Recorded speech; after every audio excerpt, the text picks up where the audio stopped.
اسلامی تاریخ د سرور کائنات صلی الله علیه وسلم ژوند شپږمه برخه. اسلامی تاریخ. دا د هغې رڼا رښتینی انځور دی چې د جهالت په توره شپه کې له مکې مکرمې راپورته شوه.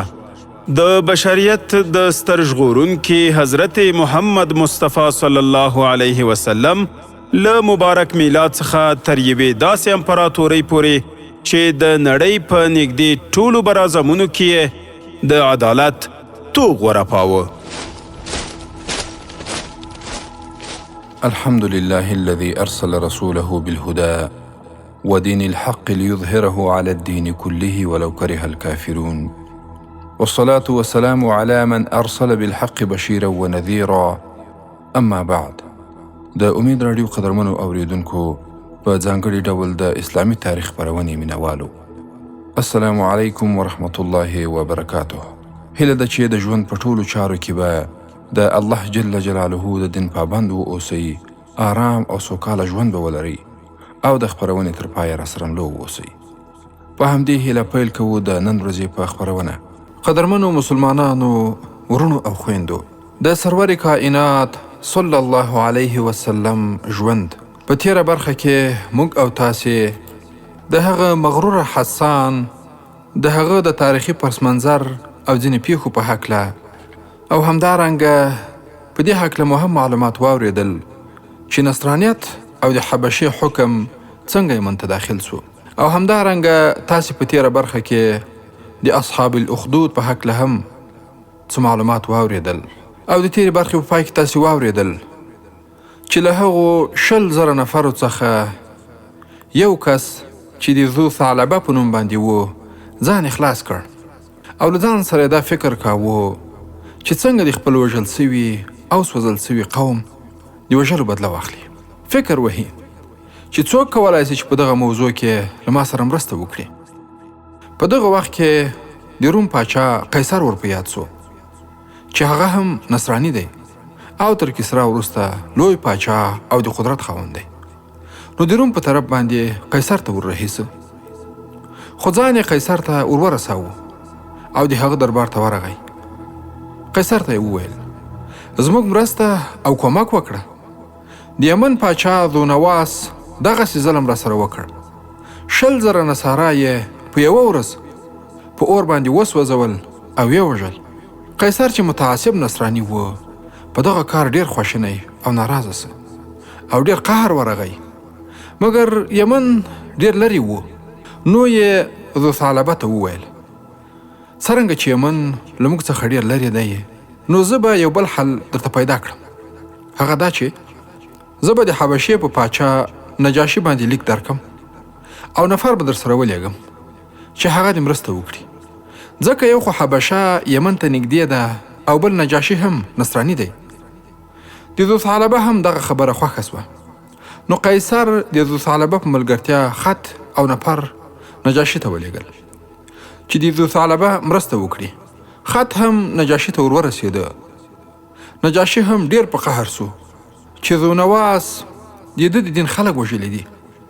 نجاشي ډیر لوی لښکر چې شمېر یې 80,000 نفرو ته رسېده جوړ کړ، چې په هغو وختو کې جزیرة العرب په دغه اندازه لښکر هیڅ نه ولیدلی. د دې لښکر عمومي مشر او امیر اریاط نومېده، خو په لښکر کې یو بل نفر هم سته چې د یوې فرقې مشر دی او نوم یې ابرهه دی. ورونو، زموږ په قصه کې دغه ابرهه مهم سړی دی، دا په یاد ولرئ. بیا په وروسته کې اصلي قصه راځي. اوس نو لښکر تیار سه او د کښتۍ په واسطه باندې په بحر احمر کې تیر سو تر څو چې یمن ته ورسېدل. هلته د اهل یمن او د حبشې د لښکر په منځ کې ډیر لوی جنگ شروع سو. د یمن د لښکر مشر ذونواس دی او د حبشې د لښکر مشر اریاط دی. د جنگ په اخر کې د یمن پاچا ماته وخوړه، مګر تسلیم نسو او وتښتېده. خو حبشیان په هغو پسې وو، نه یې پرېږدي. ذونواس د یوې کښتۍ په واسطه باندې دریاب ته داخل سو، خو بیا یې هم حبشیان هلته هم نه پرېږدي.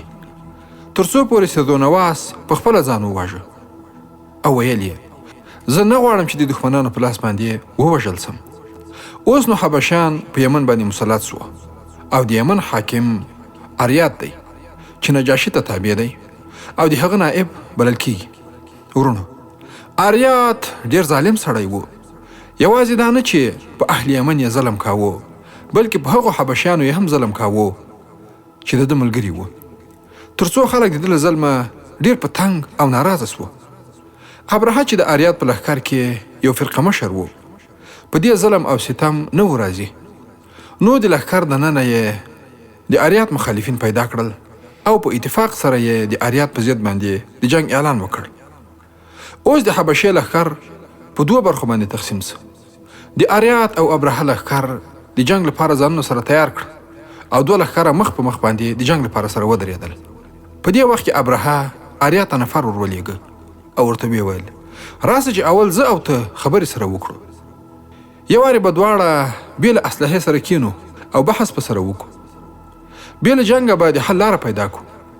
اریات هم دغه بلنه قبوله کړه. نو دوی دواړه د خبرو لپاره بې له اسلحې سره کېناستل. ابرهه ورته وویل زموږ لښکر ټول حبشیان دي. که دغه خپل لښکر سره وجنګوو حبش مړه کیږي او د یمن حکم بیرته د یمن خلکو ته پاتې کیږي او دا جنگ د حبشې په ضرر تمامیږي. اریات وویل مقصد دې څه دی؟ ابرهه ورته وویل فقط زه او ته به جنگ سره وکړو. هر یو چې غالب سو حکم د هغه دی او هغه د یمن حاکم پاتې کیږي. اریات وویل خوښه مې ده. نو د لښکرو په ځای دوی دواړو یو له بل سره جنگ شروع کړ. اوله حمله یا د توري وار اریات وکړ. هغه خطا سه. فقط د ابرهه په پزه باندې توره ولګېده او د ابرهه پزه یې پرې کړه. نو ځکه ابرهه ته ابرهه اشرم ویل کیږي، ځکه په عربي کې اشرم هغه چاته ویل کیږي چې پزه یې پرې سوي. خو دوهمه حمله یا د توري وار ابرهه وکړ. اریات یې په توره باندې وواهه او یې وواژه. نو د یمن حاکمیت ابرهه ته ورپاته سه او ابرهه د یمن پاچا سو. دا خبر د حبشې پاچا نجاشي ته ورسېده. نجاشي ډیر په قهر او غضب سو او یې ویل حبشیان څنګه په خپل منځ کې سره جنګیږي او ابرهه څنګه دا جرأت کاوه چې اریات وژني. نجاشي قسم یاد کړ چې له خپل لښکر سره به یمن ته ځم او د یمن خاوره به تر پښو لاندې کوم. ورونو، په هغو وختونو کې د سر خریل د ذلت علامه وه. دا خبر ابرهه ته ورسېده چې نجاشي په قهر سوی دی او زما د ذلت لپاره یې قسم یاد کړی دی. څرنګه چې د ابرهه له نجاشي سره هیڅ په وسه نه وپره، نو خپل سر یې په خپله باندې وخري او د یمن څه خاوره یې په یو کڅوړه کې واچوله. دغه خاوره او خپل ویښتان یې له یو لیک سره مل د نفر په لاس باندې نجاشي ته ولېږل. په لیک یې نجاشي ته لیکلي وو زه ستا تابع او ستا خادم یم. ما چې اریات وواژه د هغه سبب دا و چې هغه ظالم و، ډېر ظلم یې کاوه او خلک یې له تا څخه متنفره یا بېزاره کول. ستا د قسم د ادا کولو لپاره ما خپل سر وخري. دغه زما ویښتان دي او دغه هم د یمن خاوره ده. د دې لپاره یې تر پښو لاندې کړه چې ستا قسم ادا سي. نجاشي هم راضي سو او ویل یې څرنګه چې دی زما تابع دی او زما له امره مخالفت نه کوي نو جنګ ولې ورسره کوم. له نجاشي سره د ابرهه خبره پای ته ورسېده. مګر ابرهه چې د نجاشي نائب بلل کیږي د هغه په زړه کې بیا هم له نجاشي څخه ویره او ډار و. د دې لپاره چې خپله وفا او تابعوالی نور هم نجاشي ته وښیي، نو دغه ابرهه امر وکړ چې په یمن کې یوه ډیره لویه او ښایسته کنیسه جوړه کړي. ورونو، کنیسه د نصاراو د عبادت ځای دی. څرنګه چې نجاشي نصرانی او عابد سړی و، ابرهه ویل په دې کار به نور هم نجاشي خوښ او راضي کړم. کله چې کنیسه جوړه سوه نو په دغه کنیسه باندې د قلیس نوم کېښود او نجاشي ته حال ولیږه چې په یمن کې مې یوه ډیره لویه کنیسه ستا د عزت او خوشحالولو لپاره جوړه کړه او ټول عرب به په دې سره امر او مکلف کړم چې دغه کنیسې ته د عبادت کولو لپاره راشي. بیا یې شاوخوا د عربو قبیلو ته نفر ولېږل چې عرب هم د کنیسې په جوړېدو خبر او مکلف کړي چې د حج او عبادت لپاره دغه قلیس ته راشي. په دې جمله کې د 2 نفر د عربو یوې قبیلې ته ورغله چې هلته اهل نسیء اوسېدل. ورونو، دغه اهل نسیء څوک وو او د دې نامه څخه مقصد څه وو؟ د نسیء د لفظ ترجمه تاخیر او ځنډول دي. نسأ شیء یعنی یو شی یې وځنډاوه. الله جل جلاله د سورة توبه په 20 نمبر آیت کې فرمایي: اعوذ بالله من الشیطان الرجیم بسم الله الرحمن الرحیم انما النسیء زیادة فی الكفر. ژباړه: یعنی بېشکه چې دغه ځنډول نور هم په کفر کې زیاتوالی دی. نو دغه اهل نسیء څوک وو او څه وظیفه یې درلوده؟ د دغو خلکو پیژندل څو نورو معلوماتو ته ضرورت لري. هغه داسې: کله چې الله جل جلاله ټول عرب د ابراهیم علیه السلام په دین باندې کړل او په ټولو عربو کې بیله د ابراهیم علیه السلام له دینه بل دین نه و موجود، نو ټول عرب موحدین وو. خو بیا کرار د دین عالمان کمیدل او د دین صحیح او اصلي احکام هم ورسره پټېدل. په دین کې نور شیان د دین په نامه باندې داخلېدل، خو بیا هم په دې سربیره د ابراهیم علیه السلام د دین څه آثار پاته وو، لکه حج، عمره او څه نور شیان چې له هغې جملې څخه یو هم د حرامو میاشتو عزت وو. الله جل جلاله د سورة توبه په 14 نمبر آیت کې فرمایي: اعوذ بالله من الشیطان الرجیم بسم الله الرحمن الرحیم إن عدة الشهور عند الله 12 شهرا في كتاب الله يوم خلق السماوات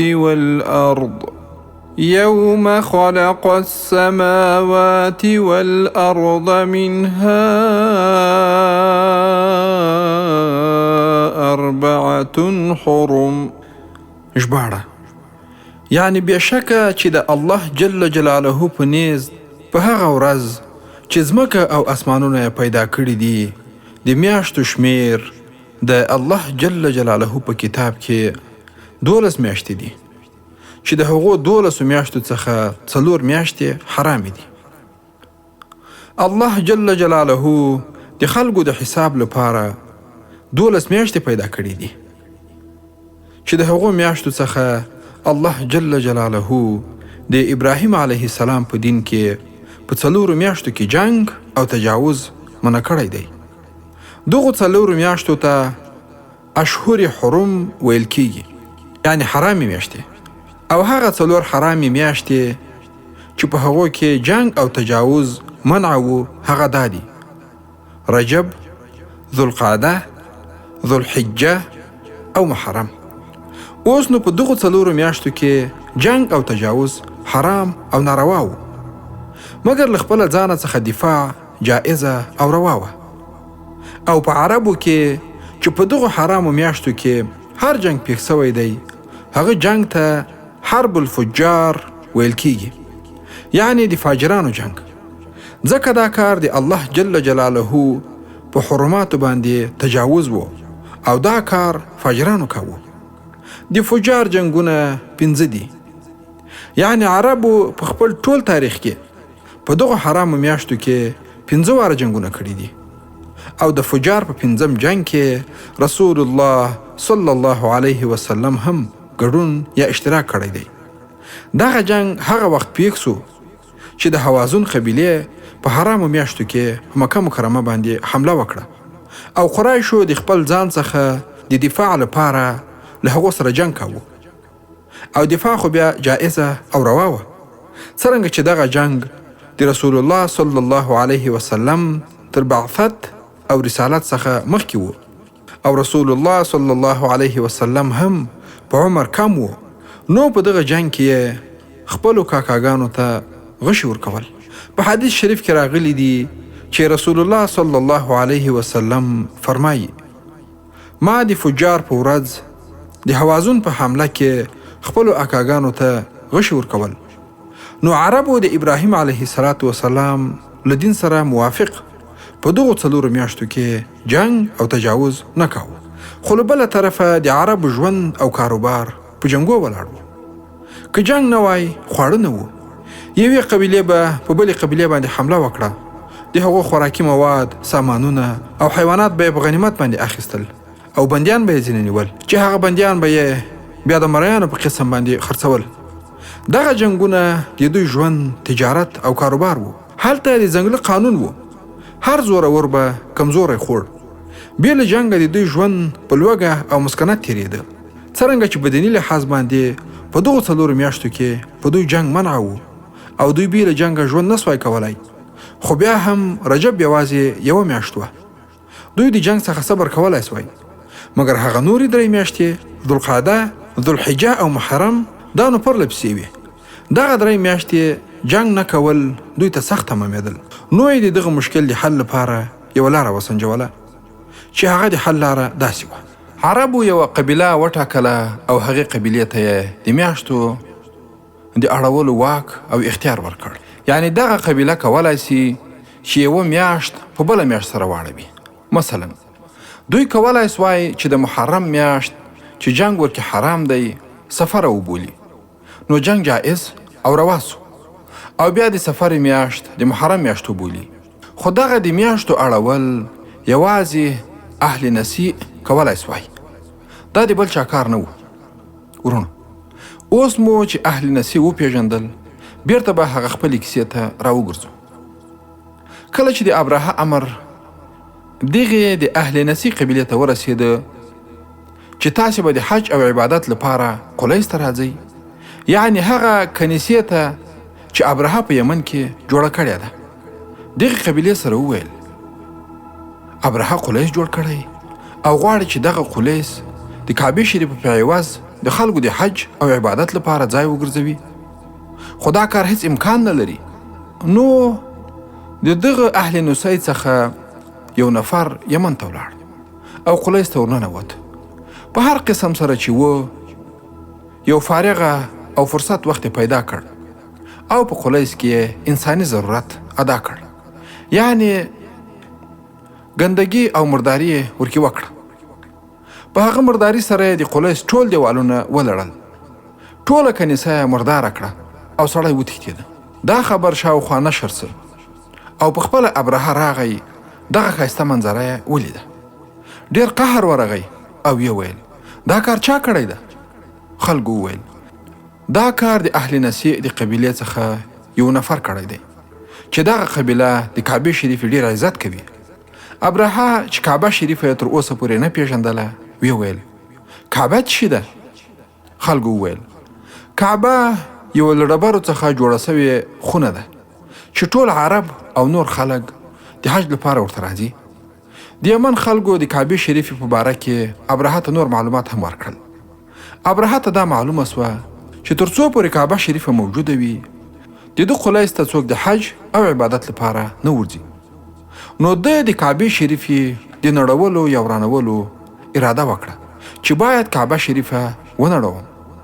ورونو د ابرهه له دې ارادې څخه وروسته موږ او تاسې یو بل عنوان ته رارسېږو چې تر هغه عنوان لاندې به زموږ او ستاسې کیسه دوام ومومي.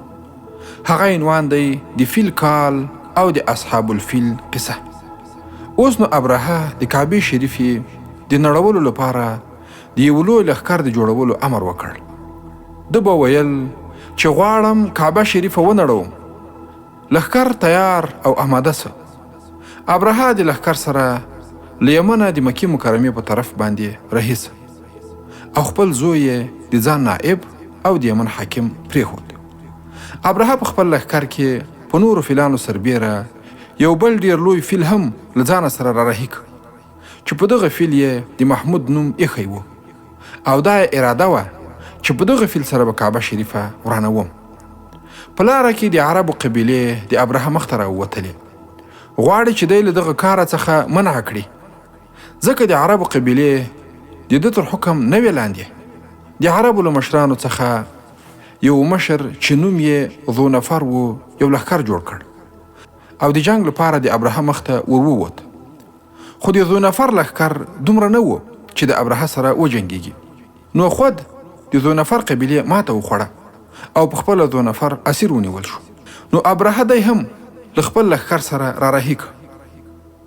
بیا په لاره کې د خثعم قبیلې ته دا خبر ورسېده چې ابرهه غواړي کعبه شریفه ونړوي. دوی هم لښکر جوړ کړ چې مشر یې نفیل ابن حبیب و، خو تر لږ جنگ وروسته دې قبیلې هم ماته وخوړه او نفیل هم اسیر ونیول سو. خیر، ابرهه طائف ته ورسېده.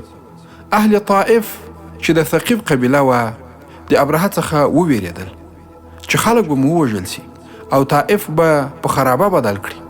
نو دوی ابرهه ته نفر ورولېږل چې موږ په دې موضوع کې هیڅ دخل نه لرو، که ته کعبه نړوې ویې نړوه، او د دې لپاره چې دا درته ثابته سي چې موږ بې طرفه یو او ستا په کار باندې کار نه لرو، یو نفر به هم در سره ملګری کړو چې تا ته لاره در وښیي او کعبې ته دې ورسوي.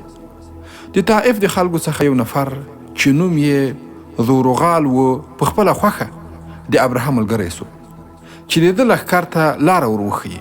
ورونو، نور عرب کله په دې باندې راضي وو او هیڅ څوک داسې نه وو چې د کعبې شریفې د نړونکو سره دې کومک وکړي یا دې لاره ور وښیي.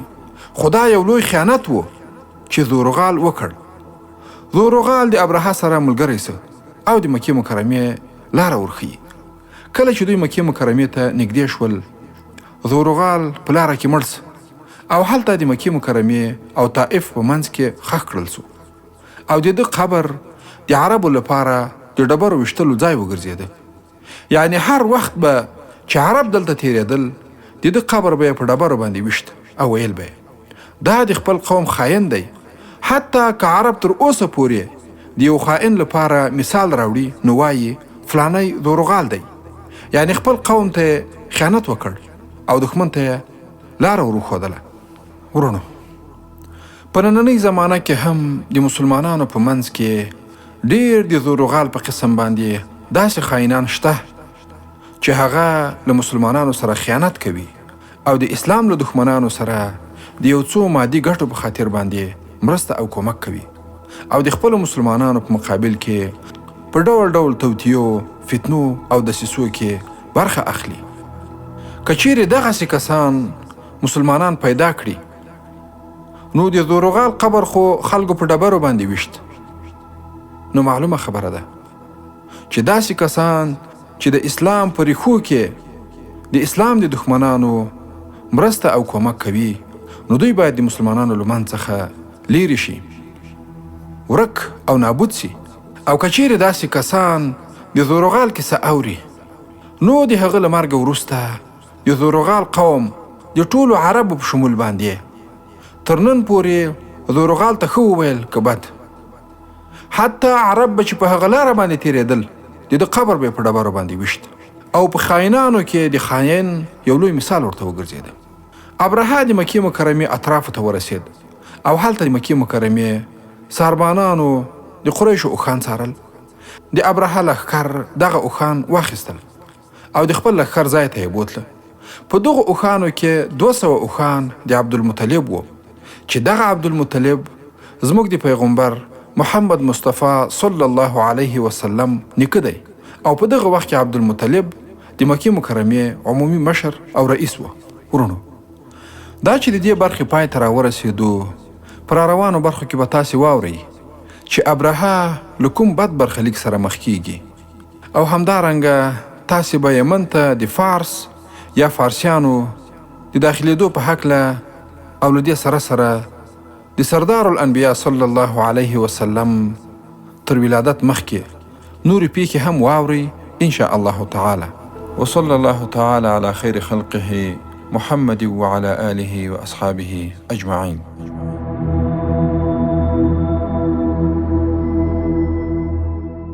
د امید راډیو قدرمنو اوریدونکو دا و د اسلامي تاریخ نننۍ خپرونه چې ما ډاکټر سیف الله خالد تاسو ته ترتیب او وړاندې کړه. تر بلې خپرونې مو په لوی الله جل جلاله سپارم. هیله ده چې موږ هم په خپلو نیکو دعاګانو کې یاد وساتئ. السلام علیکم ورحمة الله وبرکاته.